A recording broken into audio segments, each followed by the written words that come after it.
सात पुश्तों को बखानती सास की गालियां सुन सुनकर उसका मन छल्ली हो चुका था। ऊपर से पति का मिजाज भी गर्म ही रहता था। सेठ रतन सिंह का दबदबा बाहर चाहे जितना रहा हो, परंतु घर की चार दीवारी के अंदर उनकी एक न चलती। उधर उर्मिला में एक अवगुण और समा गया।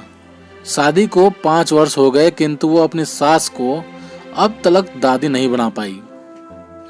गांव में इससे बाद आई बहुओं ने अपने अपने घरों को किलकारियों से भर दिया। अब सास की इच्छा थी कि बेटे का दूसरा विवाह कर दिया जाए, किंतु उर्मिला घर से हटने को तैयार ही नहीं थी।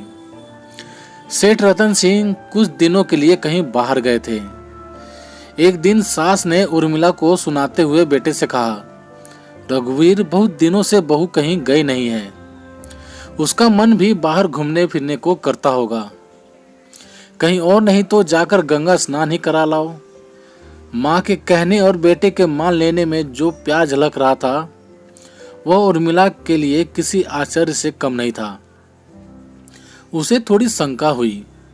वह रघुवीर से पूछना चाहती थी कि मुझ में आज ऐसी कौन सी अच्छाई उपज आई है जो आप लोग मुझ पर इतना प्यार उड़ेल रहे हैं। पर हाथ में आई खुशी के पल की शुरुआत नोक झोंक से क्यों हो, यह सोच चुप रह गई बेचारी। सुबह जल्दी घर से निकलने के बाद भी संगम तट पर पहुंचते पहुंचते खासी दोपहर हो गई थी। सूर्य की किरणों से गंगा का जल चमक रहा था। उर्मिला के हृदय में एक खुशी की लहर उठ रही थी। अपने पति में आए इस बदलाव के लिए उर्मिला माँ गंगा के प्रति कृतज्ञ हो रही थी और इस प्रेम को सदा बनाए रखने के लिए प्रार्थना भी कर रही थी। प्रार्थना रघुवीर भी कर रहे थे, पर उनकी प्रार्थना संबंधों के बने रहने की थी या कुछ और, यह तो वही जाने। उर्मिला को कुछ अक्षर ज्ञान जरूर था, किंतु थी तो वो गांव की ही। कुछ सपने, कुछ प्यार, कुछ विश्वास और ढेरों भोलापन लिए वह पति के साथ निकल पड़ी थी। गंगा मैया के दर्शन से वह धन्य हो गई थी।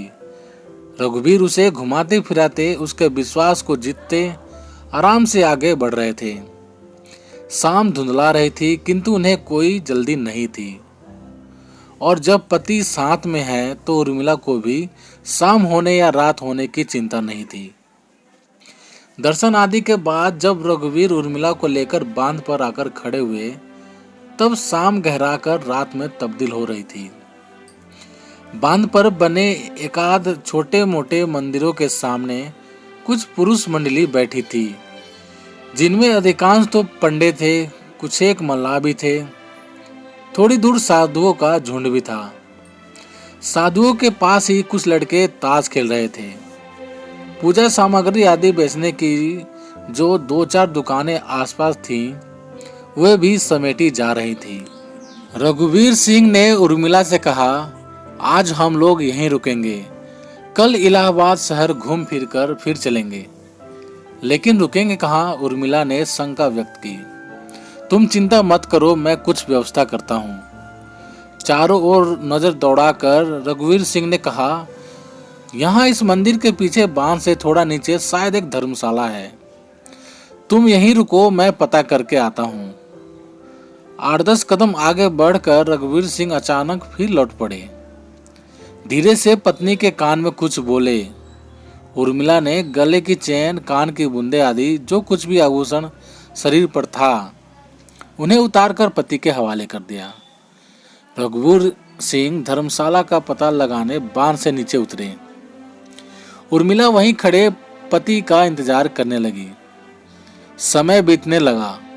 आसपास के पुरुषों की नजरें उर्मिला को ही देख रही थी। उर्मिला कुछ भयभीत हुई। अब तक शहर की तमाम बत्तियां टिमटिमा गई थीं। जल्दी बत्तियों से पता चला कि वहां से कुछ दूरी पर बांध के दाहिने तरफ कोई मोहल्ला है। सामने एक 1.5 किलोमीटर का सुनसान मैदान है। मैदान के उस पार से शहर शुरू होता है। उर्मिला ने बांध से पीछे मुड़कर देखा।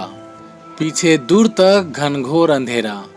इसी अंधेरे के बीच कहीं माँ गंगा की धारा होगी, किंतु उस समय कुछ भी अंदाजा लगाना मुश्किल हो रहा था। बांध पर बत्तियां नहीं थी, चिमनी लैंप लालटेन का सहारा था। उर्मिला के मन में भयानक आशंका घर बना रही थी, किंतु उस स्थिति में भी तमाम तरह के तर्क मन में उठ रहे थे, जो रघुवीर सिंह को किसी मुसीबत में फंसा हुआ सोचने पर मजबूर कर रहे थे। धोखा होने की प्रबल संभावनाओं के बाद भी उर्मिला का नारी मन रघुवीर सिंह का इंतजार करने पर ही अड़ा रहा। घंटों इंतजार के बाद भी रघुवीर सिंह नहीं लौटे। जिस यात्रा की शुरुआत ने उसके खाली आंचल में खुशियां भर दी थी, उसका अंत इतना दयनीय और त्रासद होगा, इसका उसे अंदाजा भी नहीं था। तो प्यारे दोस्तों, इस कहानी को यहीं आराम देते हैं और मिलते हैं आप सभी से कहानी के अगले पड़ाव में। तब तक के लिए जय हिंद, वंदे मातरम।